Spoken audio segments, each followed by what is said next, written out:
Good morning 8th Hindi medium के student. आज हम विज्ञान में पाठ 9 जंतुओं में जनन का आगे का भाग पढ़ेंगे। इसके पहले वाली वीडियो में हमने पढ़ा था कि किस प्रकार से लाखों शुक्राणु निर्मोचित करते हैं और सारे अंडे का निषेचन नहीं हो पाता। इसके लिए हमने उदाहरण देखा था मेंढक का कि किस प्रकार से मेंढक क्या करता है, तालाब में अंडे देता है और किस प्रकार से फिर उस बाद में दूसरे मेंढक उसमें से बाहर आते हैं। तो भ्रूण का परिवर्धन कैसे होता है? तो निषेचन के परिणाम स्वरूप युग्मनज बनता है जो विकसित होकर भ्रूण में परिवर्तित होता है। युग्मनज लगातार विभाजित होकर कोशिकाओं के गोले में बदल जाता है। तत्पश्चात जैसा कि चित्र 9.8 में आपके पेज नंबर 104 पर पुस्तक में दिया है, इसके बाद क्या होता है, कोशिकाएं समूहीकृत होने लगती है और उत्तकों और अंगों में परिवर्तित हो जाती है। इस विकसित होती हुई संरचना को ही भ्रूण कहा जाता है। भ्रूण गर्भाशय की दीवार में रोपित होकर विकसित होता रहता है, जैसा कि चित्र 8 में दिया है, ए, बी और सी में। गर्भाशय में भ्रूण का निरंतर विकास होता रहता है और धीरे धीरे विभिन्न शारीरिक अंग जैसे कि हाथ, पैर, सिर, आँखें, कान इत्यादि विकसित होते हैं। सबसे पहले हाथ, पैर, सिर, आँखें, कान ये सब विकसित होते हैं और भ्रूण की वह अवस्था जिसमें सभी शारीरिक भाग की पहचान हो सके गर्भ कहलाता है। जब गर्भ का विकास पूरा हो जाता है तो माँ नवजात शिशु को जन्म देती है। इसी प्रकार यहाँ पर मुर्गी में भी आंतरिक निषेचन होता है, परंतु क्या मनुष्य और गाय की तरह मुर्गी भी बच्चों को जन्म देती है? तो आप सभी जानते हैं कि मुर्गी बच्चों को जन्म नहीं देती, तबकि चूजे कैसे जन्म लेते हैं? तो निषेचन के पूर्व बाद ही युग्मनज लगातार विभाजित होता रहता है और अंडवाहिनी के नीचे की ओर बढ़ता रहता है। इसके नीचे बढ़ने के साथ साथ इस पर सुरक्षित परत चढ़ती जाती है। तो मुर्गी के अंडे पर दिखाई देने वाली कठोर कवच भी ऐसी ही सुरक्षित परत होती है। कठोर कवच के पूर्ण रूप से बन जाने के बाद मुर्गी अंडे का निर्मोचन करती है। मुर्गी के अंडे को चूजा बनने में लगभग कितने सप्ताह लग जाते हैं? 3 सप्ताह। आपने मुर्गी को ऊष्मायन के लिए अंडों पर बैठे देखा होगा। क्या आप जानते हैं कि अंडे के अंदर चूजे का विकास इस अवधि में ही होता है? चूजे के पूर्ण रूप से विकसित होने के बाद कवच के प्रस्फुटन यानी फूटने के बाद ही चूजा क्या होता है? बाहर आता है। बाह्य निषेचन वाले जंतुओं में भ्रूण का विकास मादा के शरीर के बाहर ही होता है। भ्रूण अंडा आवरण के अंदर विकसित होता रहता है, जैसा कि अभी हमने मुर्गी का उदाहरण देखा। भ्रूण का विकास पूर्ण होने पर अंडोज उत्पत्ति होती है। आपने तालाब अथवा झरने में मेंढक के अनेक टेडपोल देखे होंगे, छोटे छोटे मेंढक जो किस आकार के दिखाई देते हैं? मछली की तरह और ऊपर से जेली जैसे होते हैं। हमने जाना कि कुछ जंतु विकसित शिशु को जन्म देते हैं, जबकि कुछ जंतु अंडे देते हैं। जो बाद में शिशु में विकसित होते हैं वह जंतु को सीधे ही शिशु को जन्म देते हैं। इसको कहते हैं जरायुज जंतु। जो जंतु सीधे ही शिशु को जन्म देते हैं वो कहलाते हैं जरायुज जंतु, और वे जंतु जो अंडे देते हैं वो कहलाते हैं अंडप्रजक जंतु। निम्न क्रियाकलापों की सहायता से हम जान सकते हैं इस बात को कि और समझ भी सकते हैं कि जरायुज और अंडप्रजक में विभेद कैसे किया जा सकता है। आपने देखा होगा इसके कुछ उदाहरण, जैसे मेंढक है, छिपकली, तितली, शलभ, मुर्गी, कौवे, ये ऐसे पक्षी हैं और ऐसे जंतु हैं जो अंडे देते हैं। कुछ जंतुओं को अंडों का अवलोकन करना सरल है। कुछ जंतुओं का अंडों का अवलोकन मतलब हम कर सकते हैं, देख सकते हैं, क्योंकि उनकी माँ शरीर के बाहर अंडे देती है, परंतु आप गाय, कुत्ता, बिल्ली के अंडे एकत्र नहीं कर सकते। यह इसलिए क्योंकि यह अंडे नहीं देते। इनमें माँ पूर्ण विकसित शिशु को ही जन्म देती है, इसलिए ये कैसे जंतु कहलाते हैं? जरायुज जंतु कहलाते हैं। इसके कुछ उदाहरण हम और भी देख सकते हैं। शिशु से वयस्क नवजात जन्मे प्राणी अथवा अंडे के प्रस्फुटन से निकले प्राणी तब तक वृद्धि करते रहते हैं जब तक कि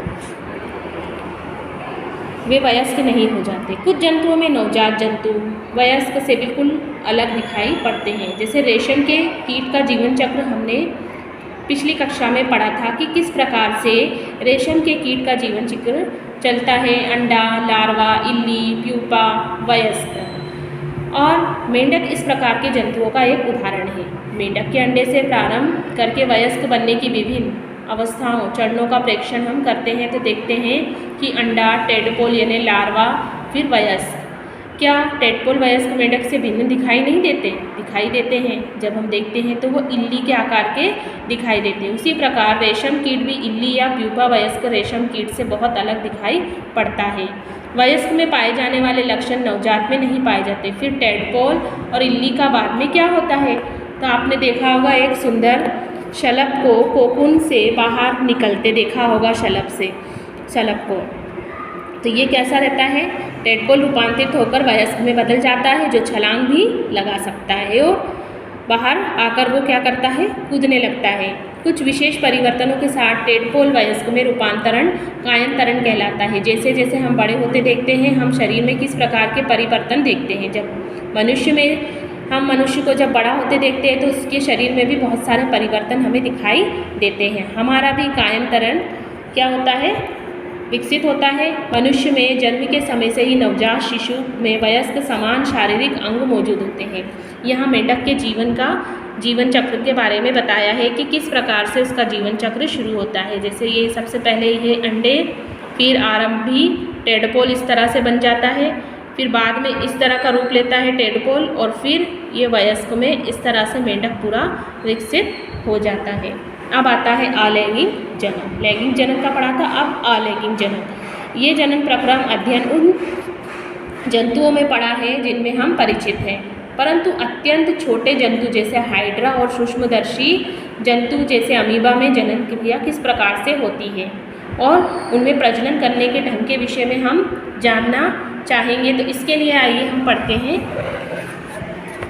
इस पेज पर यह दिया है हाइड्रा में मुकुलन। ये क्रियाकलाप दिया है कि हाइड्रा की स्थायी स्लाइड लीजिए, आवर्धक लेंस और सूक्ष्मदर्शी की सहायता से इस स्लाइड का अध्ययन कीजिए। जनक के शरीर के क्या कुछ उभरी रचनाएं दिखाई देती है? इन उभरी हुई संरचनाओं की संख्या ज्ञात कीजिए, उनका साइज भी ज्ञात कीजिए। हाइड्रा का चित्र वैसा ही बनाइए जैसा कि आपको दिखाई दे रहा है। ये देखिए यहाँ पर इस तरह से ये कैसे छोटी सी यहाँ पर एक संरचना दिखाई दे रही है, फिर धीरे धीरे उसी में से ये विकसित होता जा रहा है और ये दूसरा हाइड्रा बनता जा रहा है उसी में से।